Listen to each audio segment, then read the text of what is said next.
Okay, we are live. Okay, guys, good morning, good afternoon, good night, whenever you watch this. Today we'll try to look at a session with Debarnob, who we have here. We'll speak about him a little later. So I actually brought my old banker shirt just in case he comes up with one of those blue shirts over there before we start. So, anyways, we don't know whether we are wearing pants or not. So, this is the Schrodinger's pants session. So, welcome, guys. So uh, I think we are all safe here right now in our own home, and we are all waiting for life to start once we go on from. So, before I start with Devarnab is actually just graduated from IIM Ahmedabad. He is going to join a well-known investment bank in the Western Hemisphere. We don't know which part. We will speak about that also a little later. But how does it feel like graduating at this point of time when the entire world is like worried about what is going on? Honestly speaking, I used to feel extremely bad for people who graduated in 2008, 2009. And I used to hear stories from them all the time, right? All alums of our college. There was a 10-year meet, and all those people essentially graduated at that point of time, right? So they came to college and they were telling us all kinds of horrendous stories about how none of their internships converted to a jobs, how their jobs got cancelled, how they had to face a pay cut, all of that. And we had a discussion among ourselves in the past how lucky we were that we don't have to face all of that. But look at this, right? So now we are entering a job market which is probably worse than what people had faced in the financial crisis. Oh, Uh, people have not. It's not even started. It's not even started. it's not even started, and the worst part is, at least in financial crisis, once it happened, people at least knew the impact. Um, and right now, even the economists can't guess the impact of the coronavirus right now, right? So, and honestly, if you ask me, my guess would be as good as yours because no one really knows. So uncertain times, but let's see. I think it also seems like an opportunity for India as such. Let's see how it goes. Okay, so let's look at. So, guys, we are going to look at this in three or four stages. The first stage, we will look at some broad ideas about. See, he's going to join an investment bank. He's going to make all the spreadsheets about, how the world is going to look at in 3 months, 6 months, 9 months time. So we'll try to get some inside information about what he's do. I mean, again, these are all crystal ball gazing as of now. Just we'll try to do that. Second part that we'll look at, which will probably, and a lot of people who watch this particular channel, they either are in college or they are planning to take up an MBA, etc. So we will look at what exactly are the things that people can look for, especially if you're looking at finance as a subject. That is the second part that we'll look at. And the third part, we will look at what are the things that you can do at this stage, specifically if you want to pursue a career in finance, because I mean, just as you mentioned, like in the uh, previous financial crisis, this crisis also banks are going to be very badly affected, especially in India. The banks are already in a pretty bad state. So we'll look at all of them in as much detail as possible. We will try to be as impersonal as case, and just as a disclaimer, these are our personal views. It does not reflect any organizational views, either the organizations that he's going to join or the organizations that I represent. Okay, so let's look at the spreadsheet part of it. How bad are you guys projecting, or not you guys in general, the news that you're looking at? Because I was listening to something which Raghuram Rajan was saying, and he's the biggest doomsday prophet across, and he was saying that China has for the first quarter it has an annualized drop of 35% Yeah. in their GDP. Yeah. China has reported that much. So what is it that people are looking at? So two things, right? So I mean, Raghuram Rajan was actually bang on the fact that I mean, all the developed economies as well as the developing economies are going to see a two-digit drop in their GDP figures in the first quarter for sure. China being the most affected or the earliest to be affected, right? So we'll have more clarity on the numbers in China on April 17th when they actually declare their GDP numbers. But something is for sure that US, the European Union, China, even India, I think all of these countries are going to face a double-digit drop in GDP. This is as long as the impact of the coronavirus on the world economy is concerned, there is no denying the fact that it has impacted across sectors, across economies. Um, some have been affected more than others. Like if I have to talk about sectors, probably the airline sector, the hotel industry, the restaurants, the tourism industry. These are the industries which got hit the most, which got affected the most. But we stay in a connected world, right? So no matter which industry you operate in, which country you operate in, they are directly or indirectly affected by the coronavirus. Regarding the magnitude of the impact, I think there are two factors which are going to come into play as far as the magnitude of the impact is concerned. One is the duration of the restriction of movement of labor and goods. How long it's going to be a lockdown between the countries or inside countries, which definitely hampers the consumption as well as import and exports, right? There is uncertainty on that front, as well as we have seen a second wave of coronavirus cases showing up in places like Singapore, right? Which is scary because a 45-day lockdown may not be enough, even if we see a decline in cases, because there can be a second wave, which might even lead to further lockdowns in the future. So I think that's one piece of information we are looking closely at to understand the magnitude of the impact. The other very important factor would be how efficiently the fiscal policies get transmitted to the people. So we essentially see economies across the world are having massive relief packages. The US has declared a 2 trillion relief package to essentially stimulate the economy. What needs to be seen is how efficiently that gets percolated to the consumers and to the small and medium-sized businesses, because this is not a normal situation. This is a special situation, and this needs special attention from both the government and the central bank. Now, to give an example, different countries are essentially trying to address it in different manners. So, for example, in the US, um, probably they have decided to give a $1,200 check to everyone except for the extremely rich people in the country, right? Trump, being completely against socialism, has also agreed to give out cash to people because that's the need of the hour. However, the Chinese have done it in a slightly different manner. They're looking at consumption vouchers, where they don't really give out cash, but they give out vouchers which can be used to buy things, any kind of material, over a week's time. So that essentially ensures that the consumption essentially goes up, and people are not hoarding the cash that is being given to them in order to boost consumption, right? So different economies are trying different ways. Interesting times. It needs to be seen how these policies effectively. So, if I were to interrupt you for half a minute. Yeah, So sure. one of the biggest challenges when you're providing this stimulus, and we are looking at the sizes. So America has probably given about 10 to 11% of their GDP, annual Yes. GDP, as stimulus. Yes. Germany has given about 7 to 8%, whereas India has given about 1%. Obviously, there is going to be more, Yeah. which will come up. India has given about 1%. But there is one difference between America and India, is that America can print money and the Yeah. dollar will have a value. Yes. If India starts printing money, I mean, we are going to be like, I mean, our ratings are going to go down for our, And I mean, inflation is like, going to shoot up as because, for example, I think inflation anyways is pretty low right now. At least it's controlled. But I mean, India is not in that strong a state as it was, as America is. I mean, America has come out of 10 years of the longest bull run in American history, well. Correct. right? I mean, like, whereas India has gone through quite a few ups and downs over there. So, Yes. I mean, how challenging will it be for Indian economy specifically to come out of this? Okay, so two things, right? So you talked about how America can print money and India cannot. You're absolutely right. So if you look at the RBI presser that happened on 27th March, right? So RBI had essentially pulled in an emergency meeting where they talked about ways of injecting liquidity in the system.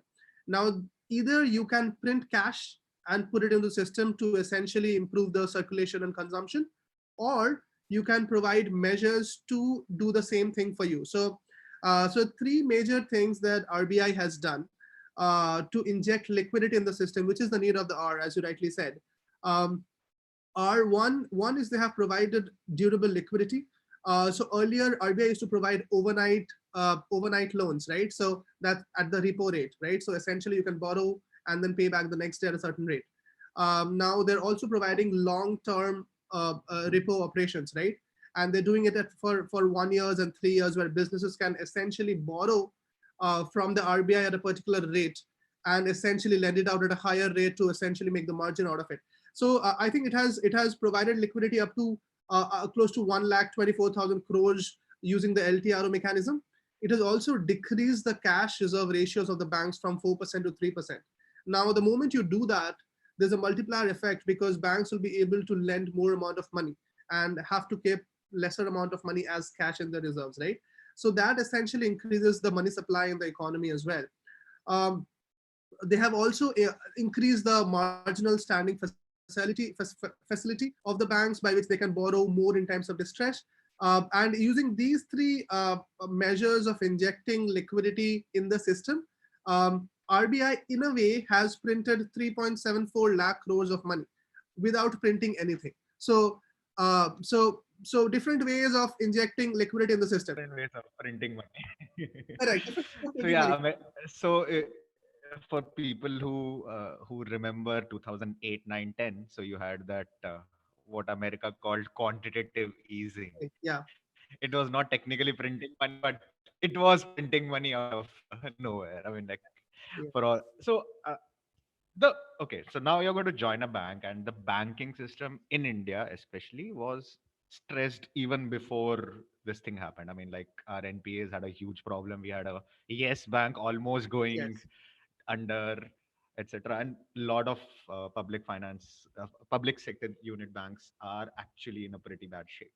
And on top of it, you have now RBI telling people that you can apply for a moratorium. If you have a home loan, you have a personal loan, you can apply for any loan for 3 months up to that. Yes. But that money has to be paid by somebody somewhere eventually, right? I mean, like, do we have? I mean, does RBI have that leeway, or do you think what they have done is enough, or more needs to be done, or what more can they do actually in this sort of a case? Yes. So two things, right? So first thing is, let's look at the industries, the large industries who can essentially issue corporate bonds at levels similar at a certain spread above the government bond yields. And then there are small and medium enterprises for whom borrowing money is becomes a difficult time if they don't have sufficient cash flows, right? So I think it's very important for the government and the RBI to support viable businesses, mostly smaller, medium-sized, viable businesses which may go out of business right now. Um, I think it's very important for them to support these smaller, medium-sized businesses because they kind of act as a backbone to the larger industries that we see in the picture. And to ensure that this temporary shock does not become a permanent one, right? Um, now I think RBI has done certain things, but it really needs to do more. I genuinely feel that. So I'll give you an example about how it's trying to ensure that the rate cut that the RBI does actually gets transmitted to the smaller medium sized industries as well. So if you look at the recent RBI MPC meeting, it has decreased the repo rate by 75 basis points, but it has decreased the reverse repo rate by 90 basis points. So essentially, what I can't hear you.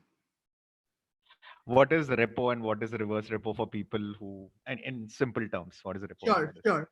So a bank in need of money, if it wants to borrow from the central bank, which is RBI in our case, it can borrow overnight by giving government securities. It's basically a collateralized lending at the repo rate, which is higher than the reverse repo rate.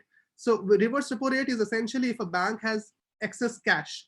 If a bank has too much cash and it does not have a place to invest, it can essentially give the cash to the RBI overnight and get an interest on it, right? So obviously the reverse repo rate is lesser than the repo rate.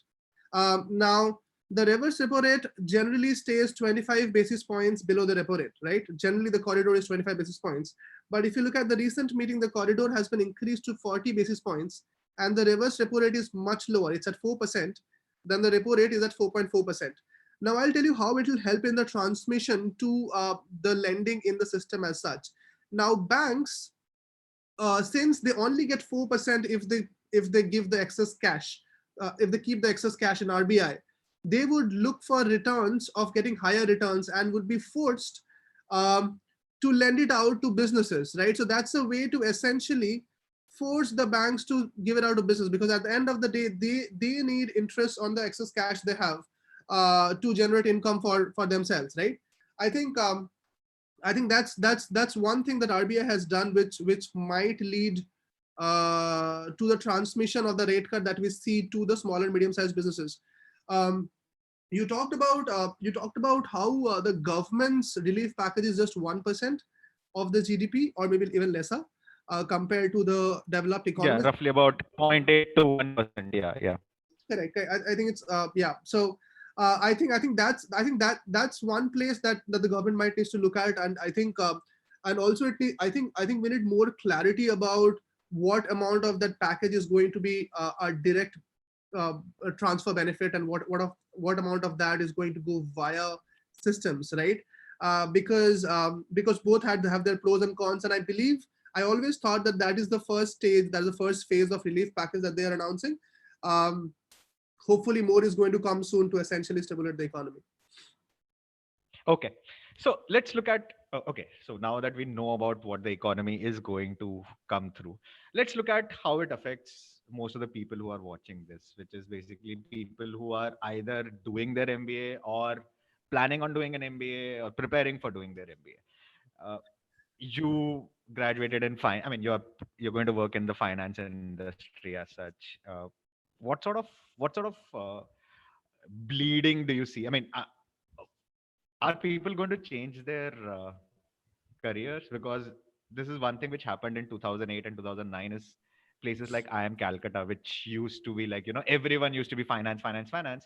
And suddenly in 2009 and 10, people started going to consulting and marketing and general management roles over there.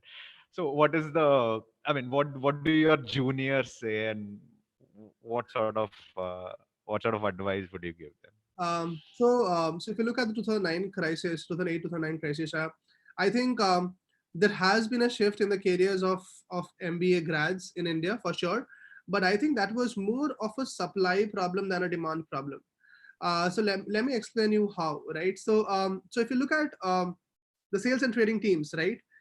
The trading teams in the pre 2008 era used to be like a 20-member team in the Bombay, or 20-30-member teams in Bombay office itself. Now all those teams have shrunk to like 4 5 member teams, right? Now that has essentially happened because a lot of because the industry became much more disciplined to ensure that the public money is not being used carelessly, and and hence the investment banks had to face downfalls in their revenues and the net incomes, which essentially led to downsizing of the teams. So I believe there's also a factor of a decrease in supply in the finance jobs, um, which has led to this shift. Also, probably since there was a shortage in supply, you people would have seen layoffs in the finance sector that would have essentially scared them, and probably people would have looked out for other alternatives. I think this is something which can happen this time as well. But I honestly, as far as the sales and trading teams are concerned, they're already downsized to an extent that I don't see any further downsizing. However, if you look at the investment banking teams, right? So if you look at the world economy right now, the valuation of any company is probably at its all-time low right now. So no company would want to become public right now. So you would find very few number of IPOs happening in the next 1 2 years, right? And a major bulk of the money of the investment banking teams do come via the fees that they get by underwriting the IPOs. Now, since the number of IPOs are going to fall, the investment banking revenues are going to fall, and hence they'll be forced to probably downsize their teams or not hire any further, right? So, investment banking, which is one of the most prominent careers to have in finance, might not see a lot of hiring in India and abroad in the next 1 2 years, right? and hence again it's a supply problem which might lead to a demand problem later on.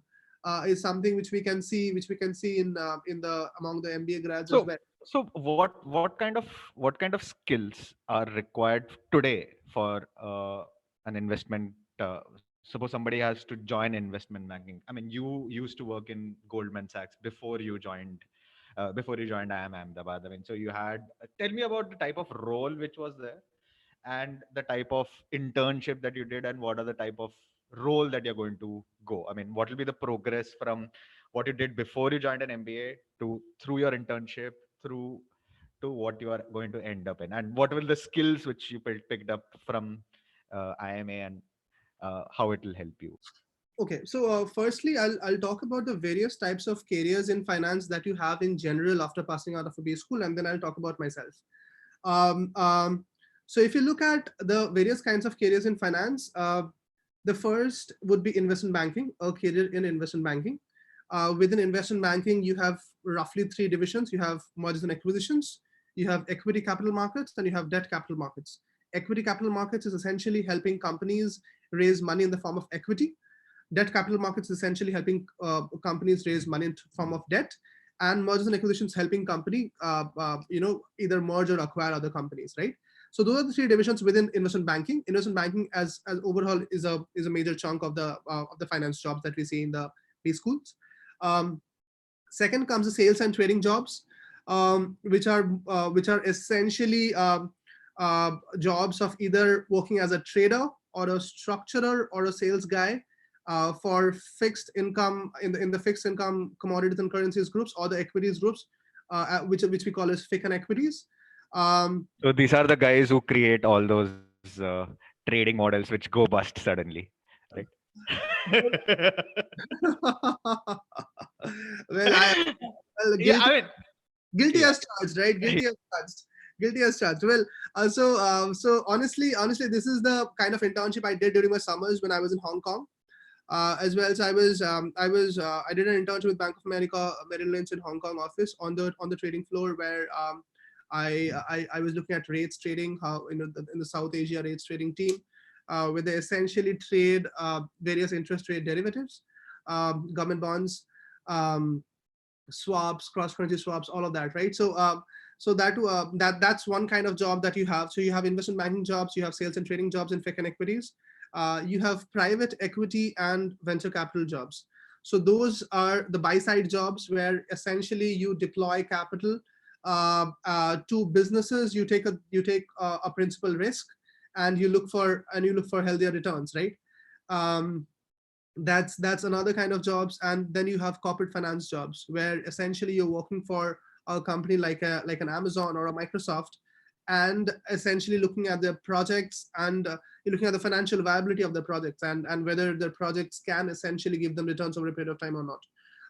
Or you can work for an Airtel, or any company would need a corporate finance division within themselves to look at the financial viability of their projects, right? So corporate finance, private equity, venture capital, PVC, sales and trading, and investment banking. I would say these are the four major kinds of finance jobs that people do take up after their B school. There are other kinds of jobs as well, like an asset management job, but I think those are lesser in number. You can take an asset management job, lesser in number. Um, as far as the skills is concerned, I think the skills that are required to excel in investment banking job is very, very different from a sales and trading job. I think this is a mistake which a lot of people do, that they think that for a finance job need the same set of skills. That's not exactly true. I mean, it's far from reality. Even the companies are looking for completely different kinds of mentalities and skills in the candidates when they're looking for hiring. But as far as people who are about to join a B school or are already in the first year of their B school, my recommendation would be is to focus on the basics of finance. Try and understand all the financial products, all the concepts of finance in as detailed manner as possible. Because at the end of the day, even if you're doing different kinds of jobs across the four verticals that I have mentioned, it tests at every level how at what granularity have you understood the basic concepts of finance. I think that's something people have to look at.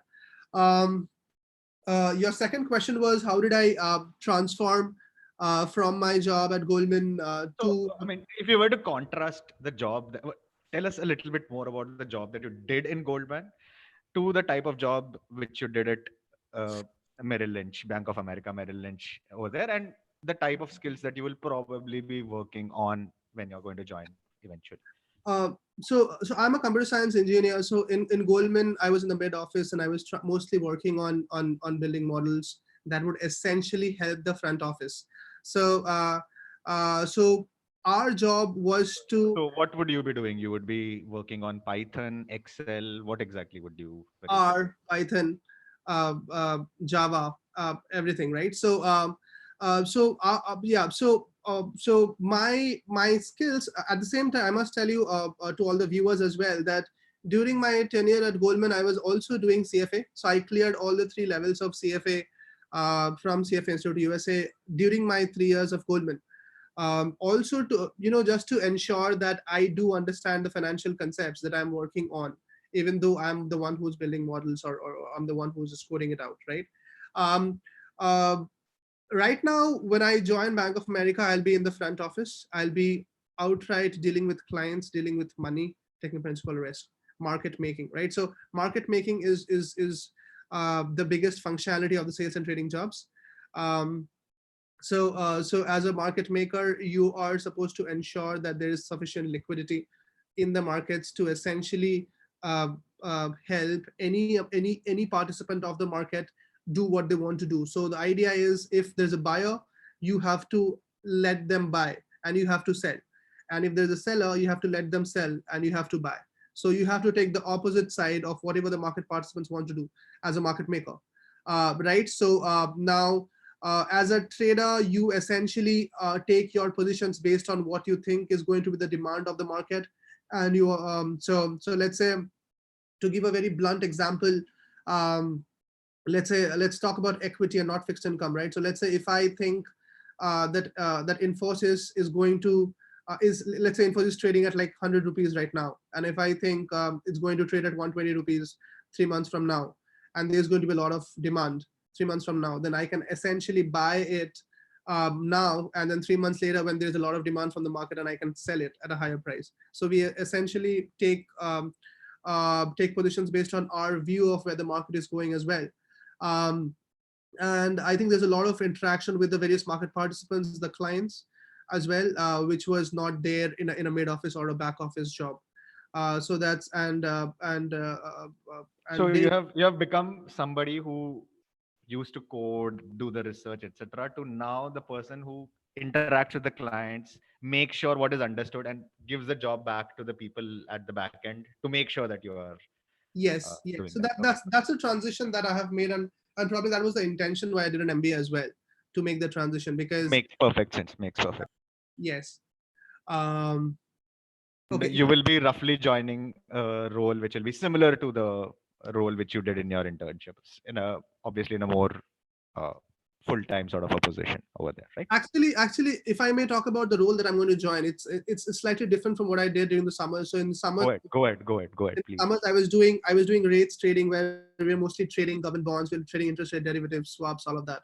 Um, as a full time, I'm going to join the distressed debt team. So as you know, most of the retail banks. So you're going to be selling junk bonds. Oh yes, I'm going to buy making money out of it. So so so however, the concept of junk bonds in India is not as prevalent as that of the US, right? So in the distressed team, what we essentially do is so you have all these banks like SBI, Yes Bank, Bank of Baroda, all these banks with bunch of NPAs on their books, right? And RBI is after them to essentially clean their books and to recognize the NPAs. Now let's say SBI has given 100 crores of loan uh, to a particular company, and the company has defaulted, and the SBI is not able to recover any bit of it. Which is when we essentially step in and we um, uh, buy the entire bad loan from SBI at a huge haircut, let's say at a 60% haircut, we buy the loan at 40 crores. So now the company still owes us 100 crores, right? Because the company was owing 100 crores to SBI. Now the company owes us 100 crores. And then we structure the debt and we look at what amount of debt would be viable, what amount of debt can we convert to equity. Now, since they have defaulted, we can convert the debt into equity and take majority stake in the company as well. And then we try to turn around the company and sell the senior debt and the equity to make money out of it. So that's one kind of investments that we do.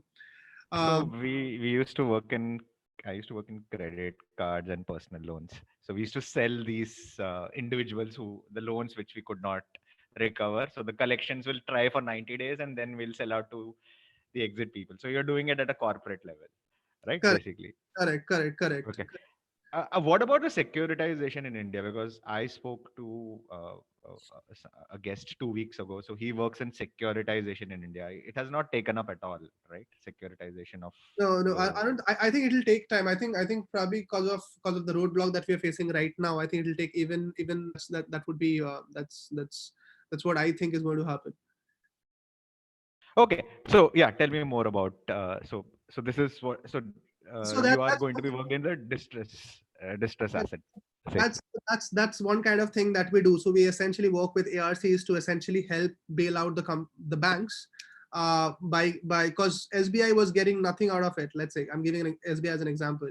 Now they're getting at least 40 crores out of the 100 crore loan, right? So now they can recognize 60 crores of losses and keep the 40 crores in their pocket, right?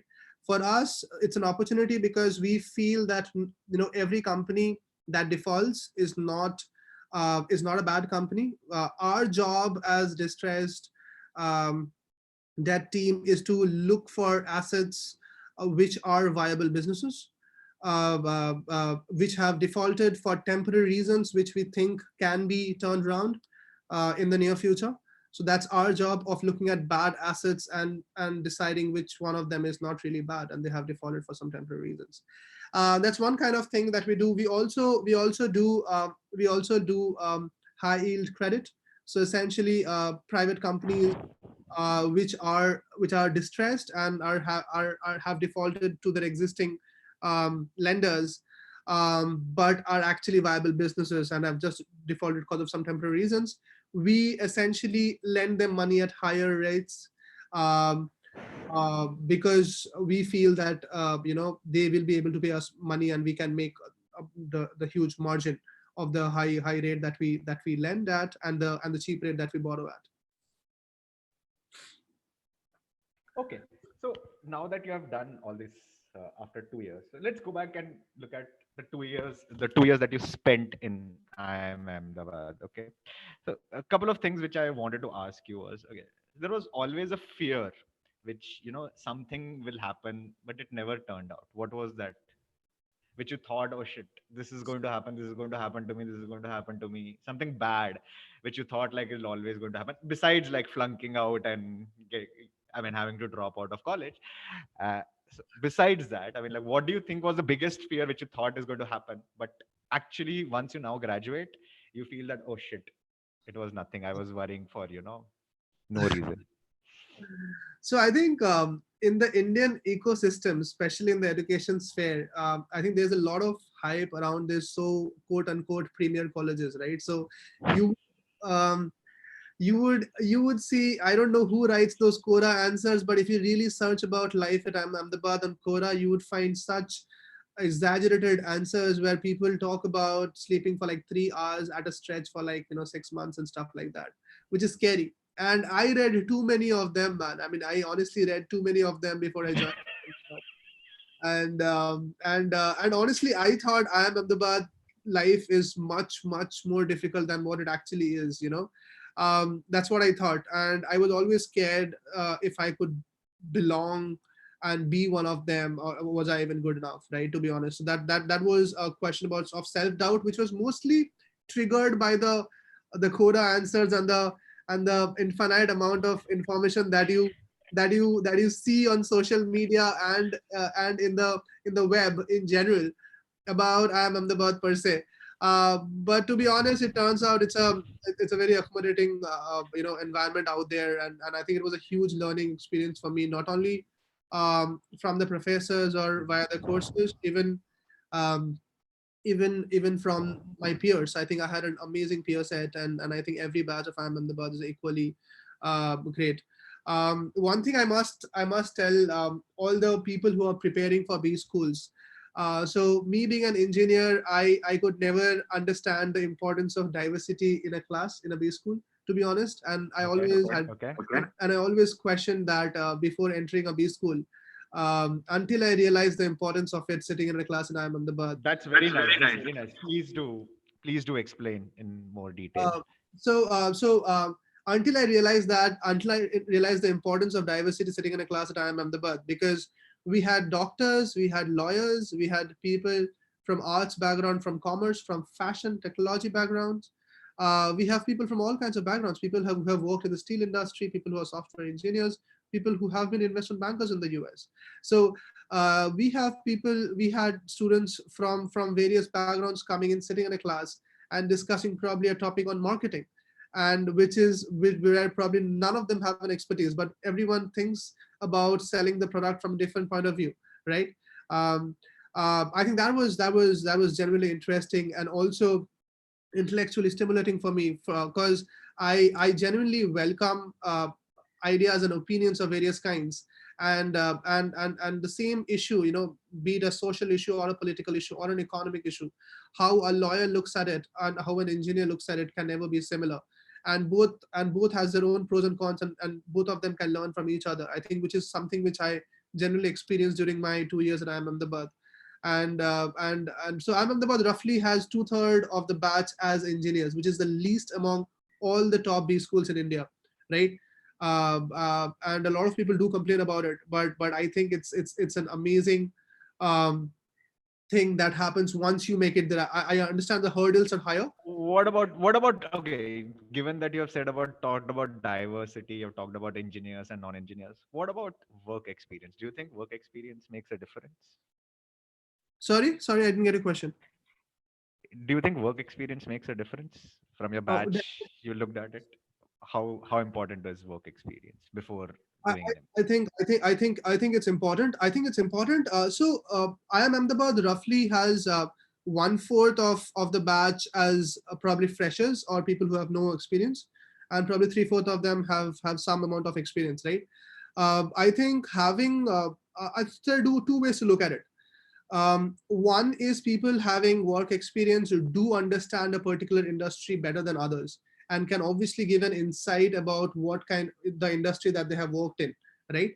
um, on the other hand, the con is people start streamlining their thoughts in a particular manner, and probably it's tough for them to think out of the box, and it does, the experience can essentially uh, happen to block your thought process at times, right? So which is where probably a person who has not worked anywhere can give a fresher point of view to the same thing. So I believe there should be a mix of both, and probably all the, probably Ahmedabad is doing a decent job at maintaining the ratio.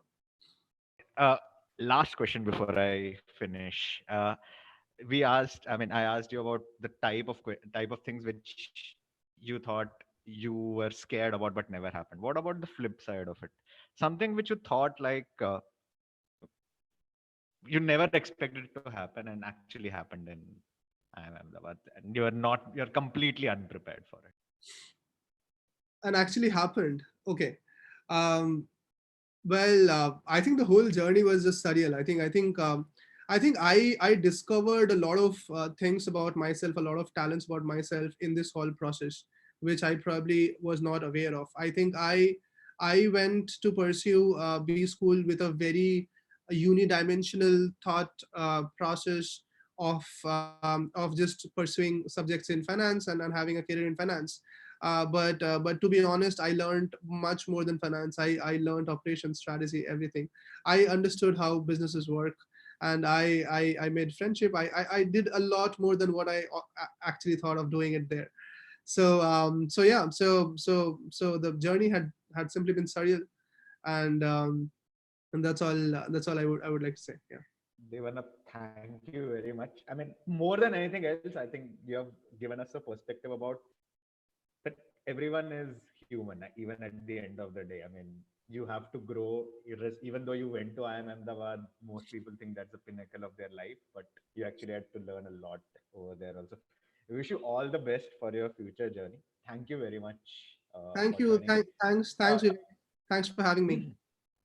Guys, if you liked this video, please do share it with your friends. You can ping Debarnob on his Facebook Messenger, whatever you want. If he wants to interact, he will do it. We will also post this on LinkedIn. So if you guys want to join in on LinkedIn, Debarnob on LinkedIn, you can do it. Till we meet again the next time. Goodbye, guys. All the best. Thank you. Just one.